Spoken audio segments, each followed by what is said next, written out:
bayangazi nje nkohluhluwe emntu uma ngilapha inhlanje nje umuntu ophazamisekile ikhanda ngangikhona ukuvusa ngoba ngaqala ngangumfundisi mabalandela nje lapha kukhona la ngibiza khona kwenye page lami ngoPastor Mhlanga ngiqale ngangenwa umoya the spirit lokho uNkulunkulu ngangithandaza kwafika ukuthi manje sekuza abantu abagulayo kumina kuzinhlanyo abantu abakhubazekile ngangibathandazela labantu bephila ngithe ngelinye ilanga sengilele leli khehla lasolifika kimi lithi kunamanye amandla extra okumela ngiwambathe lapho ke sekwaphoqa ukuthi kumele ngenzeni ngiwele imncele yabona mawusemanguzi nje uhamba ubhekele koBhambanani kukhona umncele olaphana abobiza iCoast Board ile ngawela khona ngiqala ukuza la eMamboni ukuza ngizohlala la eMamboni la nama ngizalwanga la eMamboni ngizalwa ngale emanguzi kwaMhlaba yalingana kodwa lezi ikhoma ngesikhathi sezingibonisa njengethwasa esuka lihamba leyothwasa zangidonsa ukuthi kumele manje ngilandela lo moya ngoba ngangithi even mangihleli even umuntu oprofetayo angitshela ukuthi yazi wena kunomoya ongaphandle kumele manje uvule kwaphoqa ukuthi manje kumele ngithathe ibhasi ngawela ngafika eMaputo mangifika eMaputo ngase ngibuza khona enye indawo lapha eMaputo abezothi kusezimpeto mangifika ezimpeto ngibabuza batshela ukuthi hayi man wena uya kuphi ngathi ngiyenye imbane eMamboni ngangazi nokuthi ngiza kuphi la ngizakhona mangigibela imoto ayibhalwe eMamboni ibhasi ngafika la khona ngathi ngifika ngafica isalukazi ugogo umbethe wasengilindile ethi mfana ngiboniswe kudala ngawe ukuthi uyezwa la ekhaya lapho ngihlala iminyaka emibili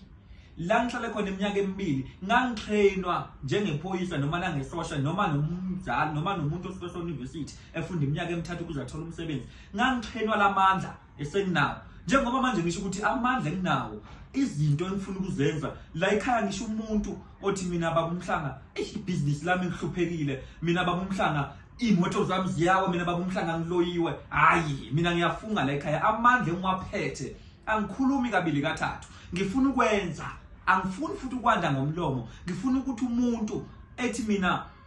ngivula ikhampani yami man we sometimes mangikoqa nje ithi 2 million kodwa ku 2 million wami ngicina ngawubona ukuthi ngenzani ngawo mina ngizomnikeza something enamandla bese ngiyayitshela lento ngiphefuma ngithi madoda ngiyaniphakamisa mangiphakamisa madoda gijimani ngilekela lo muntu la madoda imaphi engikhuluma ngawo angimalandanga egani la amadoda engithe mangifike la ekhaya ugogo wasengikhuliselela wona abafana abafishane bangithatha ngaye eBlantyre eMangoshi eMalawi mangifike eMalawi ngathola omunye ilinye ikhehla bangitshela ukuthi liseMangoshi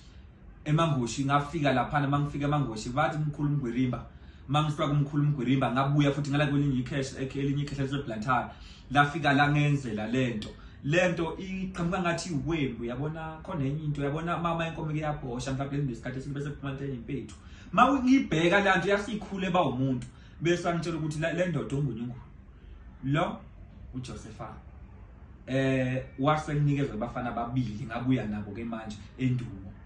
mangifika lapha endumo laphana ngase ngenza izinto zenzeka imoto yabona ziyazifikela nje njengamanje ngoba abantu babukela bangu angizazi nokuthi zingaki imoto enginazo ezihambayo nje la endleleni ziyazifikela umuntu avela afika mangenza lokho abuya ngithengela enza lokho abuya ngithengela amandla